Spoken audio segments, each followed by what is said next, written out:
Imagine someone hands you a bank account, right? And it has 80 years worth of daily deposits. Oh, wow. That sounds incredible. Right. It sounds like an absolute dream scenario. But there's a terrifying catch. You are forced to navigate this wealth completely blindfolded. Okay, that changes things. Yeah. And you never actually know when the account manager is going to just, permanently close it. Oh, so you're just guessing. Exactly. You just assume, based on nothing but blind optimism, that those daily deposits will keep showing up tomorrow. Which, I mean, is exactly what we do with our time. Yes. And that's what we're looking at today. Welcome to this deep dive. Today, we are opening up a profoundly sobering text from Bhagat Kabir-ji. Specifically, his teachings found in Rag Aasaa. Right. And it asks a really uncomfortable question about how we spend our limited deposits of time. Our mission today is to unpack the universal tragedy of a life wasted in procrastination. And to look really closely at the exhausting trap of spending our entire existence desperately crying out, mine, mine. Yeah, because it is the ultimate human blind spot, isn't it? Oh, absolutely. I mean, we treat our finite time as an infinite resource right up until the exact moment we realize the account is completely bankrupt. And by the time that realization hits, it's almost always accompanied by this profound sense of helplessness. For sure. And I want to say, if you were listening to this right now while commuting, or maybe you're folding laundry, this material is going to ask more of you than a typical passive listen. Yeah, you really can't just zone out for this one. No, you can't. Kabir is essentially staging an intervention here.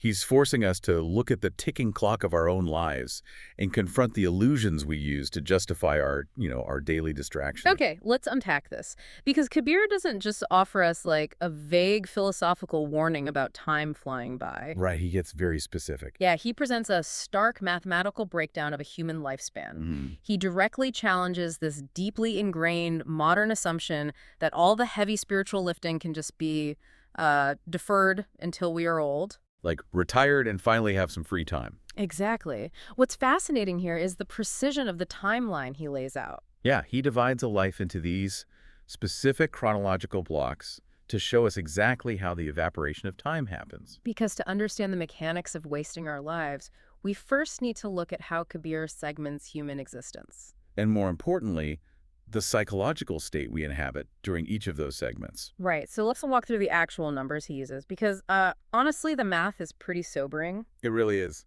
Kabir starts by pointing out that the first 12 years of life pass in the ignorance of childhood. Which makes sense. Yeah, there's no real discipline, no austerity, no deep understanding of mortality. You're just a kid. And that's the baseline of human development, right? Right. We don't expect a 7-year-old to be engaged in intense spiritual contemplation. No, of course not. But the danger begins in the next block.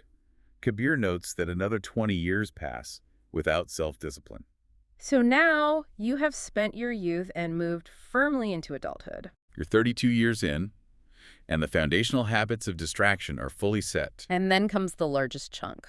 Kabir identifies another 30 years that pass without any real worship or spiritual focus. So let's do that math really quickly. Yeah, 12 years of childhood, 20 years of undisciplined youth, and 30 years of unreflective adulthood.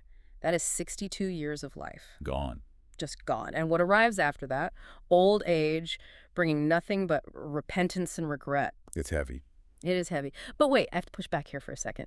Is Kabir seriously suggesting that those 30 years of adulthood where we are building careers, raising families, contributing to society, paying mortgages, are completely worthless? That's a very common reaction. Right, because society tells us that A is the purpose of life. Is he telling us to just abandon our responsibilities? Not at all. I mean, Yeah. he isn't condemning the act of raising a family or holding a job. He's critiquing the state of consciousness we maintain while doing those things. Okay, so it's how we're doing it. Yeah. Exactly. During those 30 years, we basically operate on complete autopilot.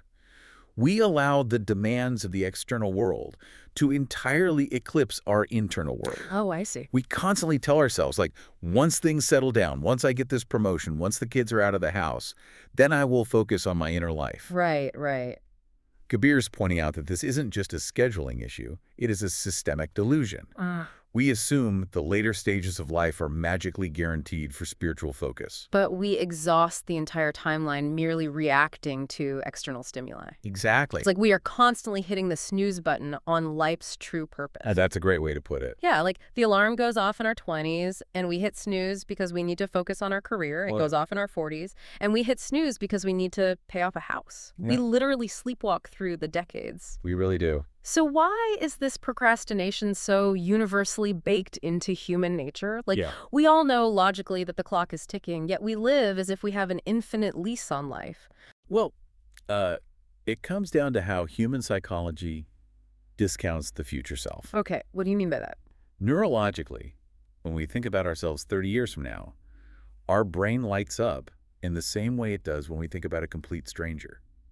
Wait, really? A stranger? Yeah. So we essentially dump all the difficult, heavy spiritual lifting onto a stranger. We just pass the buck to someone we don't even emotionally connect with yet. Wow, that is wild. And furthermore, the immediate demands of the material world are incredibly loud, right? While the demands of the spiritual world are very quiet. Very true. Society rewards you for ambition, for accumulation, for stress. It doesn't hand out awards for inner peace. No, it definitely doesn't. So we push the most important questions to the absolute margins of our lives because the center is completely occupied by survival, societal expectations, and the ego. Okay, so if our brains are wired to hit the snooze button for 62 years, what exactly is keeping us so busy in the meantime? Oh, we're definitely busy. Right, we aren't just sitting quietly in a dark room. Kabir says we are actively exhausting ourselves on a very dangerous illusion. The illusion of ownership. Yes. Kabir argues that the individual's life wastes away as they spend their time crying out, "Mine, mine." This is the ultimate trap of the ego. Mine, mine. It is such a primal, almost toddler-like phrase. It really is. But it dictates the entirety of our adult lives. My house, my car, my title, my bank account, my reputation. My followers. Exactly. And my followers on social media. We spend over 6 decades aggressively labeling the world with our own name. Yeah, claiming everything. But Kabir introduces a terrifying turn here. He points out that while we are busy claiming everything as ours, our internal pool of power is actively drying up. Yeah, that vitality, the physical energy, the sheer mental force required to sustain all that accumulation, it eventually depletes. You just can't hustle forever. You really can't. And when that pool of power inevitably dries up, Kabir observes the individual engaging in these futile, almost foolish efforts to protect the things they think they own. The metaphors he uses here are incredibly striking. They're brilliant. He describes a person attempting to build a dam around a pool that has already dried up. Right. And then he describes someone meticulously building a fence around a field that has already been harvested. It is the ultimate expression of denial.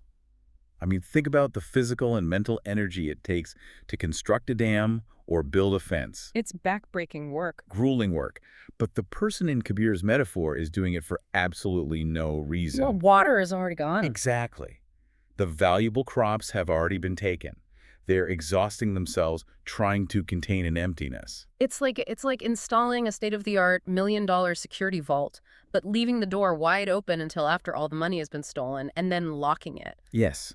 Perfect analogy. And not just locking it, but standing guard outside the empty vault, aggressively defending it. Defending literally nothing. Why do we do this? Are these dams and fences just Kabir's way of describing our obsession with material wealth, or is this about something deeper? Well, the vault analogy is perfect because it highlights the absurdity of our relationship with control.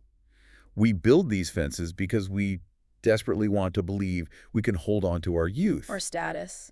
Right? Our physical capabilities, our possessions. We want to believe that if we just build a high enough wall, we can keep the inevitable at bay. But we can't. We can't. Now, and to you, the listener, listening right now, this is the tragedy Kabir is asking you to confront. Yeah. Are you exhausting yourself trying to build walls around things that are already fading?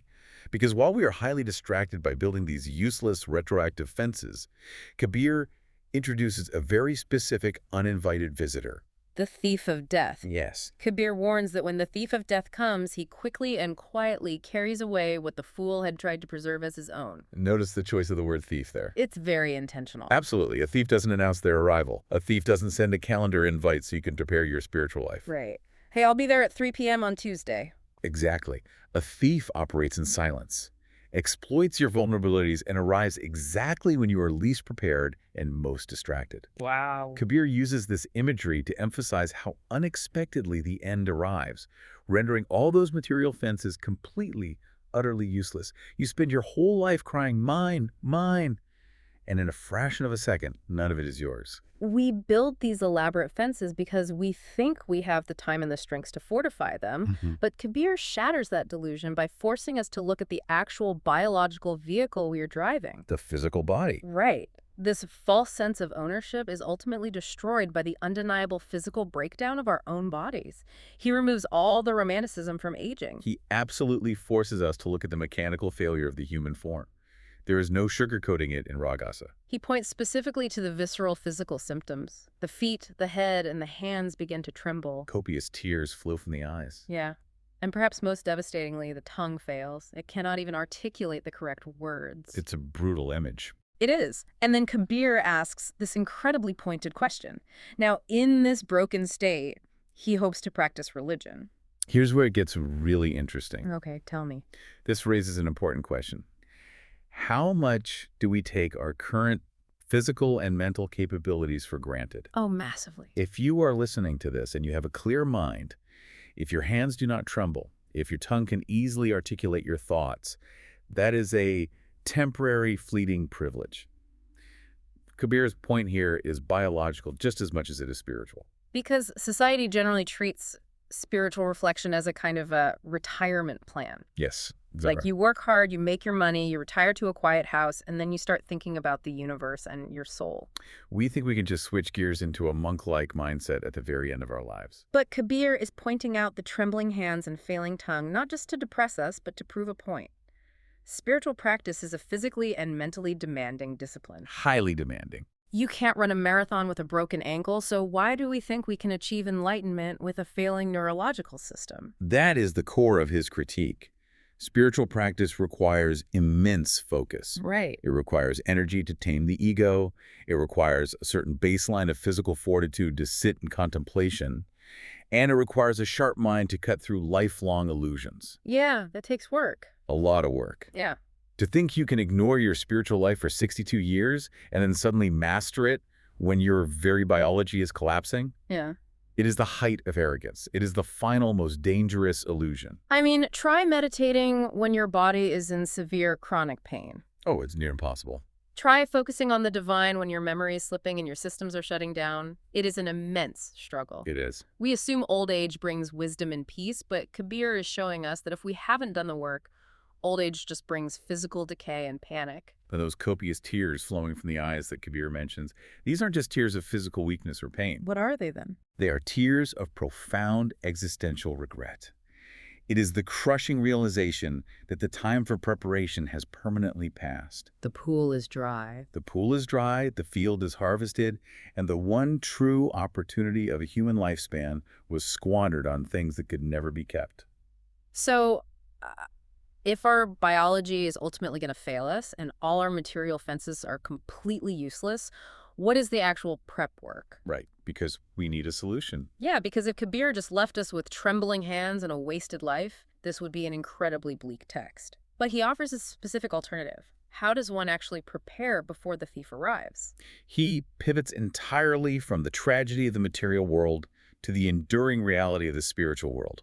The solution presented in the text is to earn what he calls the profit of the Lord's name. The profit of the Lord's name. Okay, so we are shifting from accumulating material profit to accumulating spiritual profit. Precisely. But the mechanism for acquiring this spiritual wealth is completely different from how we acquire material wealth. Yes. Well, in the material world, you gain assets through aggressive action, right? Hustling, competing, dominating, shouting, mine, mine. Right, pushing your way to the top. But Kabir explicitly states that this spiritual profit is not earned that way. It happens when the dear Lord shows his mercy and one enshrines love for him. So what does this all mean? It sounds like we spend our whole lives desperately accumulating the wrong currency for the place we are ultimately going. Yeah. It's like hoarding stacks of monopoly money for 80 years, organizing it, aggressively defending it from other players, and then genuinely believing you can use it to pay your real-world mortgage. That's exactly what it is. But Kabir mentions that by the guru's grace, one receives this specific spiritual wealth. How does grace factor into this currency exchange? It's the most important part. Because if I can use my willpower to build a business or run a marathon, why can't I just use that same willpower to achieve spiritual focus? Why is grace the only currency that works here? If we connect this to the bigger picture, we have to understand what willpower actually is. Willpower is a function of the ego. It is the I deciding to conquer a goal. Oh, I see. But you cannot use the ego to dismantle the ego. You cannot use the energy of mine, to achieve a state of selflessness. That makes total sense. That is why willpower fails in the spiritual realm. True spiritual wealth requires surrender.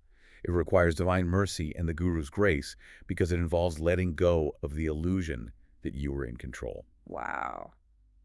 Grace is accessed through a profound shift in focus, away from the ego's constant demand for ownership and toward an active, humble love and devotion for the divine. So you literally have to stop building the fences. You have to just put the hammer down. Yes. And Kabir delivers a final, undeniable warning to the saints, to those who are listening and actively trying to walk this path. What does he say? He says that absolutely no other wealth goes with the mortal. When the summons from the king, the Lord of the universe, arrives, the mortal must depart, leaving behind all wealth and mansions. Leaving behind all wealth and mansions. Everything. All those elaborate fences we built, all those dams we constructed around empty pools, the summons from the king arrives, and you cannot pack a single bag. The bank account is closed. The only thing you carry across that threshold is the profit of the Lord's name. It is a complete reorientation of what we consider valuable. Everything you can touch, see, and put your name on in this world will be stripped from you. It's a hard truth. It is. The only asset that transcends death, the only thing that survives that final summons, is the love and connection you have fostered with the divine through grace. It really puts the daily grind into a harsh perspective, doesn't it? It really does. I mean, we stress over the smallest material losses, a scratched car, a bad investment, a missed promotion, and yet we casually hemorrhage our limited time. The one thing we can't get back. Exactly. We give away the one resource we actually need to cultivate that true, lasting wealth. Which is exactly why Kabir started with the mathematics of a lifespan. Circling back. Right. He isn't trying to depress us with a timeline. He is trying to wake us up. He wants to shock the listener out of that 62-year slumber before the trembling starts and the tears fall. But we've covered a lot of ground today. We have. We started by looking at Kabir's stark breakdown of a procrastinated life. The childhood, youth, and adulthood segments slipping away while we wait for some imaginary tomorrow. Yeah.